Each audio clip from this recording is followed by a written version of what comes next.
ನಮಸ್ತೆ ವೀಕ್ಷಕರೇ, ಎಲ್ಲರಿಗೂ ಟ್ಯಾರೋ ಲೈಫ್ ಯೂಟ್ಯೂಬ್ ಚಾನೆಲ್ಗೆ ಆತ್ಮೀಯವಾದ ಸ್ವಾಗತ.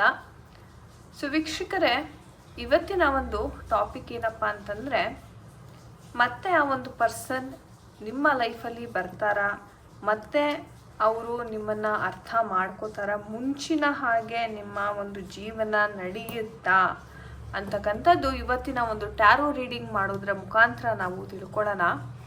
ಹಾಗೆ ವೀಕ್ಷಕರೇ, ಮುಖ್ಯವಾಗಿ ಇನ್ನೊಂದೇನಪ್ಪ ವಿಚಾರ ಅಂದರೆ, ಈಗ ಎಷ್ಟೋ ಜನ ಒಂದು ಮಿಸ್ಅಂಡರ್ಸ್ಟ್ಯಾಂಡಿಂಗು ಅಥವಾ ಏನೋ ಒಂದು ಭಿನ್ನಾಭಿಪ್ರಾಯ ಬಂದಿರುತ್ತೆ ನಿಮ್ಮಿಬ್ಬರ ನಡುವೆ. ಅದನ್ನು ಸಾರ್ಟ್ ಔಟ್ ಮಾಡ್ಕೊಳ್ದೆ ಹಾಗೆ ಅದನ್ನು ದೊಡ್ಡದು ಆಗೋದಕ್ಕೆ ಬಿಟ್ಬಿಟ್ಟಿರ್ತೀರಾ. ಆ್ಯಂಡ್ ಆ ವಿಚಾರವನ್ನು ಕುರಿತಾಗಿ ಕೊರಗ್ತಾ ಇರ್ತಕ್ಕಂಥದ್ದು, ಮತ್ತೆ ಅದನ್ನು ಬಿಡೋದಕ್ಕೂ ಆಗಲ್ಲ, ಅದನ್ನು ಸರಿ ಮಾಡ್ಕೊಳ್ಳೋಕ್ಕೂ ಆಗದೆ ಒಂದು ರೀತಿ ಹೇಳಬೇಕು ಅಂದರೆ ಒಂದು ಗೊಂದಲದಲ್ಲಿ ಇರ್ತೀರಾ ಎಷ್ಟೋ ಜನ. ವೀಕ್ಷಕರ, ಇವತ್ತಿನ ಒಂದು ವಿಡಿಯೋದಲ್ಲಿ ಏನು ನಡೀತಾ ಇದೆ, ಯಾಕೆ ನಿಮ್ಮ ಇಬ್ಬರ ನಡುವೆ ಇಷ್ಟೊಂದು ಭಿನ್ನಾಭಿಪ್ರಾಯ ಬರ್ತಾ ಇದೆ, ಅದಕ್ಕೆ ಪರಿಹಾರ ಏನು, ಮತ್ತೆ ಒಂದಾಗ್ತೀರಾ ನೀವು ನಿಮ್ಮ ಲೈಫಲ್ಲಿ, ಈ ಒಂದು ಮಾಹಿತಿಯನ್ನು ನಾನು ಇವತ್ತಿನ ವಿಡಿಯೋನಲ್ಲಿ ಶೇರ್ ಮಾಡ್ತಾ ಇದ್ದೀನಿ ನಿಮ್ಮೆಲ್ಲರೊಟ್ಟಿಗೆ. ಬನ್ನಿ ಶುರು ಮಾಡೋಣ ವಿಡಿಯೋ. ಹಾಗೆ ನಾನು ಲವ್ ಹೀಲಿಂಗ್ ಬ್ರೇಸ್ಲೆಟನ್ನು ಈ ಒಂದು ವಿಡಿಯೋ ಕೊನೆಯಲ್ಲಿ ತೋರಿಸ್ತೇನೆ. ಈ ಒಂದು ಬ್ರೇಸ್ಲೆಟಿಂದ ನಿಮ್ಮ ಯಾವುದೇ ಒಂದು ಲವ್ ರಿಲೇಷನ್ಶಿಪ್ ಪ್ರಾಬ್ಲಮ್ಸ್ ಇದ್ರೂ ಆ ಒಂದು ಹೀಲಿಂಗ್ ಅಂತಕ್ಕಂಥದ್ದು ಆಗ್ತಕ್ಕಂಥದ್ದು ಆ ಒಂದು ಬ್ರೇಸ್ಲೆಟಿಂದ. ಆ ಬ್ರೇಸ್ಲೆಟ್ ಯಾವ ಥರ ಇರುತ್ತೆ, ಏನೆಲ್ಲ ವೈಶಿಷ್ಟ್ಯತೆ ಇದೆ ಅನ್ನೋದನ್ನು ನಾನು by the end of the video ತೋರಿಸ್ತೇನೆ. ವಿಡಿಯೋವನ್ನು ಸ್ಕಿಪ್ ಮಾಡಿದೆ, ಕೊನೆ ತನಕ ನೋಡ್ತಾ ಇರಿ.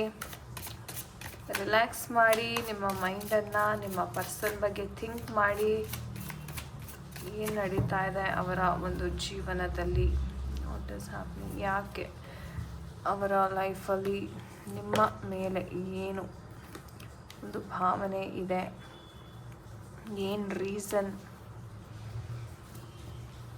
ಏನು ನಡೀತಾ ಇದೆ,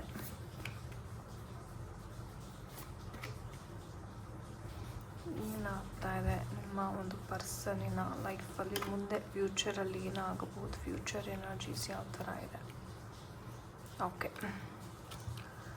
ವೀಕ್ಷಕರೇ, ಈ ಒಂದು ಎನರ್ಜೀಸ್ನ ನೀವು ನೋಡ್ಬೋದು. ಮೊದಲನೇದಾಗಿ ಹೇಳಬೇಕು ಅಂತಂದರೆ, ಅವಕಾಶ ಅಂತಕ್ಕಂಥದ್ದು ಖಂಡಿತವಾಗ್ಲೂ ಸಿಗುತ್ತೆ.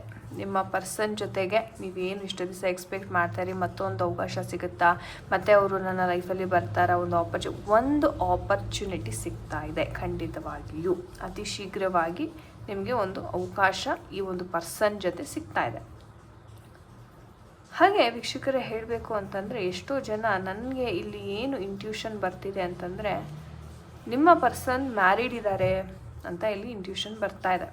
ಅಥವಾ ನೀವು ಮ್ಯಾರಿಡ್ ಇರ್ತೀರಾ, ಲೈಕ್ ನಿಮ್ಮ ಪರ್ಸನ್ ಜೊತೆ ಇರಲ್ಲ, ಅವರು ಸಹ ಅವರ ಒಂದು ಪರ್ಸನ್ ಜೊತೆ ಇದ್ರೂ ಅಷ್ಟು ಚೆನ್ನಾಗಿ ಅವರ ಒಂದು ವೈವಾಹಿಕ ಜೀವನ ನಡೀತಾ ಇರೋದಿಲ್ಲ. ಹಾಗಾಗಿ ಅವರು ಅದನ್ನು ಎಂಡ್ ಮಾಡಿಕೊಂಡು ನಿಮ್ಮ ಜೊತೆ ಬರಬೇಕು ಅಂತಕ್ಕಂಥ ಪ್ಲ್ಯಾನಿಂಗಲ್ಲಿದ್ದಾರೆ. ಇಬ್ಬರು ಮ್ಯಾರಿಡ್ ಇಬ್ಬರು ಪೀಪಲ್ ಏನಿದ್ದೀರಾ, ಅವರ ಒಂದು ಕನೆಕ್ಷನ್ ಇಲ್ಲಿ ಜಾಸ್ತಿ ಕಾಣಿಸ್ತಾ ಇದೆ. ನಿಮಗೆ ಹೇಳಬೇಕು ಅಂತಂದರೆ, ಎಷ್ಟೋ ಜನಕ್ಕೆ ಡಿವೋರ್ಸ್ ಕೇಸಸ್ ಸಹ ಕೋರ್ಟಲ್ಲಿ ನಡೀತಾ ಇದೆ. ಇನ್ನು ತೀರ್ಪು ಅಂತಕ್ಕಂಥದ್ದು ಸಿಗಬೇಕಾಗಿದೆ.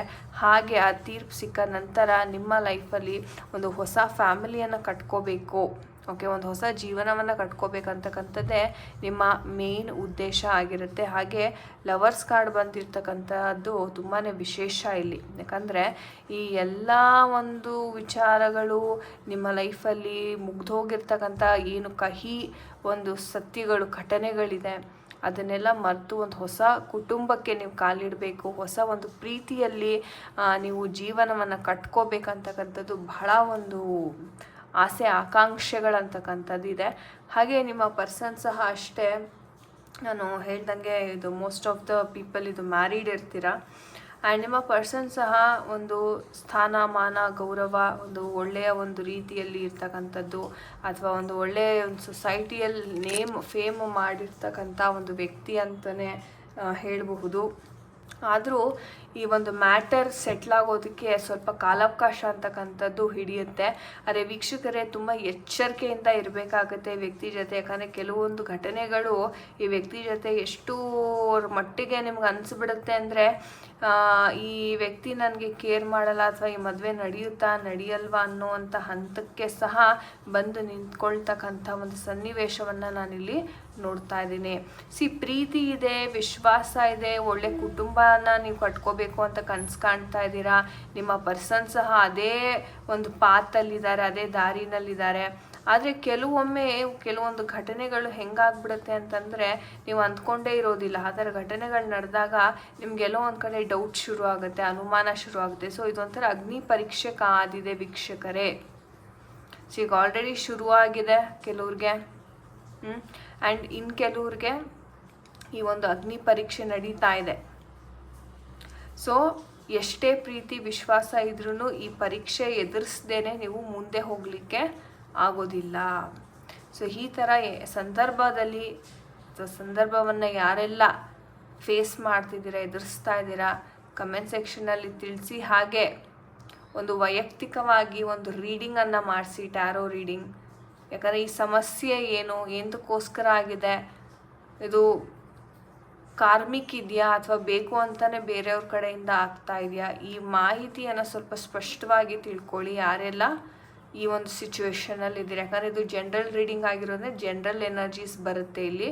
ಆದರೆ ಈ ಥರ ಒಂದು ಎನರ್ಜಿ ಇದ್ದಾಗ ನೀವು ವೈಯಕ್ತಿಕವಾಗಿ ರೀಡಿಂಗ್ ಮಾಡಿಸೋದ್ರಿಂದ ಎಲ್ಲಿಂದ ಆಗಿದೆ, ಯಾತಕ್ಕೋಸ್ಕರ ಆಗಿದೆ ಅಂತ ಈ ಮಾಹಿತಿಗೆ ಸ್ಪಷ್ಟತೆ ಅಂತಕ್ಕಂಥದ್ದು ಸಿಗುತ್ತೆ. ಆ್ಯಂಡ್ ಈ ಒಂದು ಪರೀಕ್ಷೆ ದಾಟದ ಮೇಲೇ ನಿಮಗೆ ನಿಮ್ಮ ಕುಟುಂಬದ ಸುಖ ಅಂತಕ್ಕಂಥದ್ದು ಇಲ್ಲಿ ಸಿಗ್ತಾ ಇದೆ. ಸೊ ಈ ಅಗ್ನಿ ಪರೀಕ್ಷೆಯನ್ನು ಕ್ರಾಸ್ ಮಾಡೋದಕ್ಕೆ ನಿಮಗೆ ಬಹಳಷ್ಟು ನಂಬಿಕೆ, ವಿಶ್ವಾಸ ಬೇಕು. ಆದಷ್ಟು ಯೂನಿವರ್ಸಲ್ ಪ್ರೇಯರನ್ನು ಮಾಡ್ಕೋಬೇಕು, ಮಂತ್ರ ಜಪವನ್ನು ಮಾಡಿ. ಈ ಒಂದು ಕಾರ್ಮಿಕ್ ಎನರ್ಜಿ ಅಥವಾ ಕಾರ್ಮಿಕ್ ಸಿಚುವೇಶನ್ ಆದಷ್ಟು ಬೇಗ ಎಂಡ್ ಆಗಲಿ ಅಂತ ಭಗವಂತನಲ್ಲಿ ಪ್ರಾರ್ಥನೆಯನ್ನು ಮಾಡ್ಕೋಬೇಕಾಗುತ್ತೆ ನೀವು. ತದನಂತರದ ಒಂದು ಜೀವನ ತುಂಬಾ ಸುಖಮಯವಾಗಿರುತ್ತೆ. ಒಂದು ಫ್ಯಾಮಿಲಿನ ಕಟ್ಕೋತೀರಾ, ಮಕ್ಕಳು ಅಂತಕ್ಕಂಥದ್ದು ಕಾಣಿಸ್ತಾ ಇದೆ, ಒಂದು ತುಂಬ ಕುಟುಂಬ ಅಂತಕ್ಕಂಥದ್ದು ಕಾಣಿಸ್ತಾ ಇದೆ. ಆದರೆ ಇಲ್ಲಿಗೆ ಬರಬೇಕು ಅಂದರೆ ಈ ಒಂದು ಪರೀಕ್ಷೆಯನ್ನು ನೀವು ದಾಟಬೇಕಾಗುತ್ತೆ. ಅಫ್ಕೋರ್ಸ್ ನಿಮಗೆ ಮಧ್ಯದಲ್ಲಿ ತುಂಬ ಕನ್ಫ್ಯೂಷನ್ಸ್ ಬರುತ್ತೆ, ಕೆಲವೊಮ್ಮೆ ಬಹಳ ಇನ್ಸೆಕ್ಯೂರ್ ಫೀಲಿಂಗ್ ಸಹ ನಿಮಗೆ ಬರ್ತಕ್ಕಂಥ ಸಾಧ್ಯತೆ ಇರುತ್ತೆ. ಸೊ ಇದೆಲ್ಲವನ್ನು ಮೀರಿದಾಗ, ಒಂದು ದೃಢ ಸಂಕಲ್ಪದಿಂದ ನೀವು ನಿಂತಾಗ ಮಾತ್ರ ನೀವೇನು ಎಕ್ಸ್ಪೆಕ್ಟ್ ಮಾಡ್ತಾ ಇದ್ದೀರಾ, ಬಿಕಾಸ್ ನಿಮ್ಮ ಪರ್ಸನ್ನ ಮೈಂಡಲ್ಲೂ ಅದೇ ಇದೆ, ನಿಮ್ಮ ಮೈಂಡಲ್ಲೂ ತುಂಬ ಕುಟುಂಬ ಕಾಣಿಸ್ತಾ ಇದೆ. ಸೊ ಇಬ್ಬರಿಗೂ ಬೇಕಾಗಿರೋದು ಒಂದು ಹ್ಯಾಪಿನೆಸ್, ಒಂದು ಅದ್ಭುತವಾದ ಒಂದು ಕುಟುಂಬ, ಒಂದು ನೆಮ್ಮದಿಯ ಜೀವನವನ್ನು ಇಬ್ಬರೂ ಎಕ್ಸ್ಪೆಕ್ಟ್ ಮಾಡ್ತಾ ಇದ್ದೀರಾ. ಸೊ ಹಾಗಾಗಿ ಆ ಒಂದು ಜೀವನವನ್ನು ಕಟ್ಕೊಳ್ಳೋಕ್ಕೆ ಅಗ್ನಿ ಪರೀಕ್ಷೆಯನ್ನು ನೀವು ಎದುರಿಸ್ಬೇಕಾಗತ್ತೆ. ಹಾಗೆ ಬಹಳ ಇಲ್ಲಿ ಹೇಳಬೇಕು ಅಂತಂದರೆ, ಕೆಲವೊಮ್ಮೆ ನಿಮಗೆ ಡೌಟ್ ಶುರು ಆಗುತ್ತೆ, ಇದು ಮುಂದೆ ಹೋಗುತ್ತಾ ಅಥವಾ ಇಲ್ಲೇ ಸ್ಟಾಪ್ ಆಗಿಬಿಡುತ್ತಾ, ಮತ್ತೆ ಅವ್ರನ್ನ ಲೈಫಿಗೆ ಬರ್ತಾರಾ ಇಲ್ವಾ. ಈ ಅಗ್ನಿ ಪರೀಕ್ಷೆ ಯಾವ ಥರ ಇರುತ್ತೆ, ಈ ಒಂದು ಪರೀಕ್ಷೆಗೆ ನೀವು ಯಾವ ರೀತಿ ಪ್ರಿಪೇರ್ಡ್ ಆಗಿರ್ತೀರಾ ಅನ್ನೋದ್ರ ಮೇಲೆ ನಿಮ್ಮ ಜೀವನ ನಿಂತಿರುತ್ತೆ ವೀಕ್ಷಕರೇ. ಕೆಲವ್ರು ಸೋತೋಗ್ತಾರೆ, ಕೆಲವ್ರು ಇಲ್ಲ ನಾನು ಗೆಲ್ತೀನಿ, ನಾನು ಗೆದ್ದು ಸಾಧಿಸ್ತೀನಿ ಅನ್ನೋ ಒಂದು ಸಂಕಲ್ಪದಿಂದ ಮುಂದೆ ಹೋಗ್ತಾ ಇರ್ತಾರೆ. ಸೊ ಆ ಒಂದು ಪರೀಕ್ಷೆಯನ್ನು ದಯವಿಟ್ಟು ನೀವು ಧೃತಿಗೆಡದೆ ಒಂದು ಫೇಸ್ ಮಾಡಿದಾಗ ನಿಮ್ಮ ಒಂದು ಕುಟುಂಬದ ಜೀವನ ನೀವೇನು ಎಕ್ಸ್ಪೆಕ್ಟ್ ಮಾಡ್ತಿರ್ತೀರ ಅದು ಸಿಗ್ತಾ ಇದೆ. ಹಾಗೆ ನಮ್ಮ ಮೆಟಟ್ರಾನ್ ಏಂಜಲ್ ಕಡೆಯಿಂದ ಯಾವ ಒಂದು ಏಂಜಲ್ ಮೆಸೇಜ್ ನಿಮಗಾಗಿ ಇದೆ, ನಿಮಗೆ ಗೈಡೆನ್ಸ್ ಏನಿದೆ, ಮೆಟಟ್ರಾನ್ ಏಂಜಲ್ ಗೈಡ್ ಮಾಡಿ. Remain positive, beautiful. ನಾನು ಹೇಳಿದೆ ಪಾಸಿಟಿವ್ ಆಗಿಯೇ ಈ ಅಪ್ರೋಚ್ ಆಗಬೇಕು. ನೋಡಿ, ಇಫ್ ಯು ಬಿಲೀವ್, ನಾನು ಹೇಳಿದ್ನಲ್ಲ, ಇಫ್ ಯು ಬಿಲೀವ್, ನೀವು ನಂಬಿದ್ರೆ, ನೀವು ದೃಢ ಸಂಕಲ್ಪ ಇದ್ದರೆ ಮಾತ್ರ ಈ ಒಂದು ಹಂತಕ್ಕೆ ರೀಚ್ ಆಗ್ಬೋದು. ಚೂಸ್ ಅ ನ್ಯೂ ಡೈರೆಕ್ಷನ್ ಅಂತ ಸಹ ಹೇಳ್ತಾ ಇದ್ದಾರೆ. ಸೊ ನೀವೇನಾದರೂ ಸ್ಟಕ್ ಆಗಿದ್ದರೆ, ಇದು ವರ್ಕೌಟ್ ಆಗ್ತಿಲ್ಲ ಅಂದರೆ ನೀವು ಬೇರೆ ರೀತಿ ಯೋಚನೆಗಳನ್ನು ಮಾಡಬೇಕಾಗತ್ತೆ ಈ ಒಂದು ಸಿಚುವೇಶನ್, ಈ ಒಂದು ಪ್ರಾಬ್ಲಮ್ನ ಬಗೆಹರಿಸ್ಕೊಳ್ಳೋಕ್ಕೆ. ಸೊ ಬೇರೆಯ ಒಂದು ದಾರಿಯನ್ನು ಹುಡುಕಿ, ಯಾರೆಲ್ಲ ಸ್ಟಕ್ ಆಗಿದ್ದೀರಾ ಈ ಸಿಚುವೇಶನಲ್ಲಿ, ಹೊಸ ರೀತಿಯ ಒಂದು ಆಲೋಚನೆಯನ್ನು ನೀವು ಮಾಡಬೇಕಾಗತ್ತೆ. ಅದೇ ನಂಬಿಕೆಯಿಂದ ಮಾಡಿದಾಗ, ನೀವು ಪಾಸಿಟಿವಿಂದ ಮಾಡಿದಾಗ ಖಂಡಿತ ಇಲ್ಲಿ ಅವಕಾಶ ಅಂತಕ್ಕಂಥದ್ದು ಇಲ್ಲಿ ಕಾಣಿಸ್ತಾ ಇದೆ. ಈ ಅಗ್ನಿ ಪರೀಕ್ಷೆಯನ್ನು ನೀವು ದಾಟಿ ಬಂದಾಗ ನಿಮಗೆ ಒಂದು ಅದ್ಭುತ ಜೀವನ ಅಂತಕ್ಕಂಥದ್ದು ಕಾಣಿಸ್ತಾ ಇದೆ. ಯಾಕಂದರೆ ಲವರ್ಸ್ ಕಾರ್ಡ್ ಬಂದಿರೋದೆ, ಕುಟುಂಬ ಬಂದಿದೆ ಕಾರ್ಡು. ಇಲ್ಲೆಲ್ಲ ಈ ಒಂದು ಪಾಸಿಟಿವ್ ಎನರ್ಜಿ ಸಿಗಬೇಕು ಅಂತಂದರೆ ಇರ್ತಕ್ಕಂಥ ನೆಗೆಟಿವ್ ಚಾಲೆಂಜಸ್ ಏನಿದೆ ಅದನ್ನು ನೀವು ಕ್ಲಿಯರ್ ಮಾಡ್ಕೋಬೇಕು. ಪಾಸಿಟಿವ್ ವೇಯಿಂದಾನೇ ಕ್ಲಿಯರ್ ಮಾಡ್ಕೊಳ್ಳಿ, ನಂಬಿಕೆಯನ್ನಕ್ಕಂತಕ್ಕಂಥದ್ದನ್ನು ಕಳ್ಕೋಬೇಡಿ ಅಂತ ನಾನು ಹೇಳೋದಕ್ಕೆ ಇಷ್ಟಪಡ್ತೀನಿ ವೀಕ್ಷಕರೇ. ಸೊ ಧನ್ಯವಾದಗಳು. ಐ ಹೋಪ್ ಈ ರೀಡಿಂಗ್ ನಿಮಗೆ ಇಷ್ಟ ಆಗಿದೆ ಅನ್ಕೋತೀನಿ. ನಿಮ್ಮ ಅಭಿಪ್ರಾಯ ಏನಿದೆ ಖಂಡಿತ ಕಮೆಂಟ್ ಸೆಕ್ಷನ್ನಲ್ಲಿ ತಿಳಿಸ್ಬೋದಾಗಿದೆ. ಆ್ಯಂಡ್ ಪ್ರೀತಿ ವಿಚಾರವಾಗಿ ನಾನು ಹೇಳಿದೆ ಒಂದು ಬ್ರೇಸ್ಲೆಟನ್ನು ನಿಮ್ಗೆ ಹೇಳ್ತೀನಿ ಅಂತ. ಸೊ ನೀವು ಇದು ನೋಡ್ಬೋದು. ಸೊ ಈ ಒಂದು ಕ್ರಿಸ್ಟಲ್ಸ್ ಬಂದುಬಿಟ್ಟು ಒಂದು 5-6 ಕ್ರಿಸ್ಟಲ್ಸ್ ಕಾಂಬಿನೇಷನ್ಸಿಂದ ಮಾಡಲಾಗಿರುತ್ತೆ. ಇದು ನಿಮ್ಮ ಹಾರ್ಟ್ ಚಕ್ರದ ಮೇಲೆ ತುಂಬ ಪರಿಣಾಮ ಅಂತಕ್ಕಂಥದ್ದು ಬೀರುತ್ತೆ. ಯಾಕಂದರೆ ಇಲ್ಲಿ ಇರ್ತಕ್ಕಂಥ ಕ್ರಿಸ್ಟಲ್ಸು ಆಲ್ಮೋಸ್ಟ್ ನಿಮಗೆ ಹಾರ್ಟ್ ರಿಲೇಟೆಡ್, ಅಂದರೆ ನಿಮ್ಮ ಪ್ರೀತಿ ಎಮೋಷನ್ಸ್ ಅಂತಕ್ಕಂಥದ್ದು ಹಾರ್ಟಲ್ಲೇ ಇರುತ್ತೆ ಅಲ್ವಾ. ಹಾರ್ಟಿಂದನೇ ನಿಮಗೆ ನೋವಾಗ್ತಾ ಇರುತ್ತೆ ಅಲ್ವಾ. ಸೊ ಈ ಒಂದು ಕ್ರಿಸ್ಟಲ್, ಈ ಬ್ರೇಸ್ಲೈಟ್ ಕಾಂಬಿನೇಷನ್ನ ಧರಿಸೋದ್ರಿಂದ ನಿಮಗೆ ಹಾರ್ಟಲ್ಲಿ ಇರ್ತಕ್ಕಂಥ ಪೇಯ್ನ್ ಅಥವಾ ನಿಮ್ಮ ಸೆಲ್ಫ್ ಲವ್ ಅಂತಕ್ಕಂಥದ್ದು ಜಾಸ್ತಿ ಆಗುತ್ತೆ. ಸೆಲ್ಫ್ ಲವ್ ಜಾಸ್ತಿ ಆದಾಗ ನಿಮ್ಗೆ ಏನೇನು ಬೇಕೋ ತಾನಾಗೇ ಅಟ್ರ್ಯಾಕ್ಟ್ ಆಗೋದಕ್ಕೆ ಶುರು ಆಗುತ್ತೆ. ಸೊ ಇದನ್ನು ಮೈಂಡಲ್ಲಿ ಇಟ್ಕೊಂಡು ಈ ಒಂದು ಬ್ರೇಸ್ಲೆಟ್ನ ನಾವು ರೆಡಿ ಮಾಡಿರ್ತಕ್ಕಂಥದ್ದು. ಇದು ಬೇರೆ ಕಡೆ ಎಲ್ಲೂ ಸಿಗಲ್ಲ. ಆ್ಯಂಡ್ ಒರಿಜಿನಲ್ ಕ್ರಿಸ್ಟಲ್ಸಿಂದ ಮಾಡಲಾಗುತ್ತೆ. ತುಂಬ ಹೈ ಕ್ವಾಲಿಟಿ ಕ್ರಿಸ್ಟಲ್ಸ್ ಇದಾಗಿದ್ದು, ನಿಮಗೆ ಈ ಒಂದು ಕ್ರಿಸ್ಟಲ್ಸಿಂದ ನೆಸೆಸಿಟಿ ಇದ್ದರೆ ಖಂಡಿತ ಡಿಸ್ಕ್ರಿಪ್ಷನ್ ಬಾಕ್ಸಲ್ಲಿ ಕೊಟ್ಟಿರ್ತಕ್ಕಂಥ ನಂಬರ್ಗೆ ನೀವು ವಾಟ್ಸಪ್ ಮಾಡಿದರೆ ಬೆಲೆ ಎಷ್ಟಾಗುತ್ತೆ, ಎಷ್ಟು ದಿವಸದಲ್ಲಿ ನಿಮಗೆ ಡೆಲಿವರಿ ಸಿಗುತ್ತೆ ಅಂತಕ್ಕಂಥ ಮಾಹಿತಿಯನ್ನು ತಿಳ್ಕೊಳ್ಳಿ ಅಂತ ಹೇಳೋದಕ್ಕೆ ಇಷ್ಟಪಡ್ತೀನಿ. ಸೊ ವೀಕ್ಷಕರೇ, ಮತ್ತೊಮ್ಮೆ ಇಂತಹದೇ ಒಂದು ಇಂಟ್ರೆಸ್ಟಿಂಗ್ ವಿಡಿಯೋನಿಗೆ ನಿಮ್ಮೊಂದಿಗೆ ಮತ್ತೆ ಭೇಟಿ ಆಗ್ತೇನೆ. ಅಂಟಿಲ್ ದೆನ್ ಎಲ್ಲರಿಗೂ ನಮಸ್ತೆ. ಹರೇ ಕೃಷ್ಣ.